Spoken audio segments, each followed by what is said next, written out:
ജോലി ചെയ്യുന്നൊരു സ്റ്റുഡൻറ്റിനോ അല്ലെങ്കിൽ വർക്ക് ചെയ്തുകൊണ്ടിരിക്കുന്ന ഒരാൾക്കോ ഒരു കോമ്പറ്റേറ്റീവ് എക്സാമിന് പ്രിപ്പയർ ചെയ്യാൻ പറ്റും. പക്ഷെ ടൈം മാനേജ്മെന്റ് ഹൈലി നല്ല കോൺസെൻട്രേറ്റ് ചെയ്ത് ചെയ്യണം. അപ്പോൾ അങ്ങനെയുള്ള ആളുകൾക്ക് ഡെയിലി ചിലപ്പോൾ 2 മണിക്കൂറോ 3 മണിക്കൂറോ ഒക്കെ മാക്സിമം കിട്ടുള്ളൂ പഠിക്കാൻ. അപ്പോൾ ആ ടൈം കൃത്യമായിട്ട് മനസ്സിലാക്കി വെച്ചിട്ട് ആ ടൈം അങ്ങ് നീക്കി വെക്കുക. ഫോർ എക്സാമ്പിൾ എല്ലാ ദിവസവും രാത്രി എനിക്ക് 8 തൊട്ട് 11 മണി വരെ പഠിക്കാം. അപ്പോൾ ആ ടൈമിൽ ഞാൻ വേറൊരു ആക്ടിവിറ്റിയും ചെയ്യത്തില്ല. ആ ഒരു സമയത്ത് ഇത് പഠിക്കാനിരിക്കും. അപ്പോൾ എന്ത് ചെയ്യണം?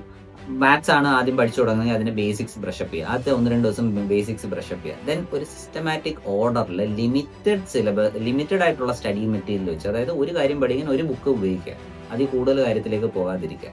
എന്നിട്ട് ഒരു കുറഞ്ഞ സമയത്തിനുള്ളിൽ വെച്ച് വൺ ടൈം സിലബസിന്റെ ഒരു 80% കംപ്ലീറ്റ് ചെയ്യാൻ നോക്കുക. മോക്ക് ടെസ്റ്റുകൾ എഴുതുക.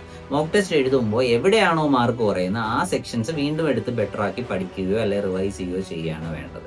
അതായത് വർക്ക് ചെയ്യുന്ന ഒരാൾക്കോ പഠിച്ചുകൊണ്ടിരിക്കുന്ന ഒരാൾക്കോ എക്സാം ക്ലിയർ ചെയ്യാൻ ബുദ്ധിമുട്ടൊന്നുമില്ല. അതിന് വേണ്ടുന്ന രീതിയിൽ പ്രിപ്പയർ ചെയ്യണം. മൺഡേ ടു ഫ്രൈഡേ പറ്റുന്ന അത്രയും നേരം പഠിക്കുക, ശനി ഞായറും പറ്റുന്ന കുറച്ചുകൂടെ അധികം നേരം പ്രിപ്പയർ ചെയ്യുക. കൺസിസ്റ്റന്റ് ആയിട്ട് പ്രിപ്പയർ ചെയ്യുക. ഇവരെ സംബന്ധിച്ച് കൺസിസ്റ്റൻസിയാണ് ഏറ്റവും ഇമ്പോർട്ടൻറ്റ്.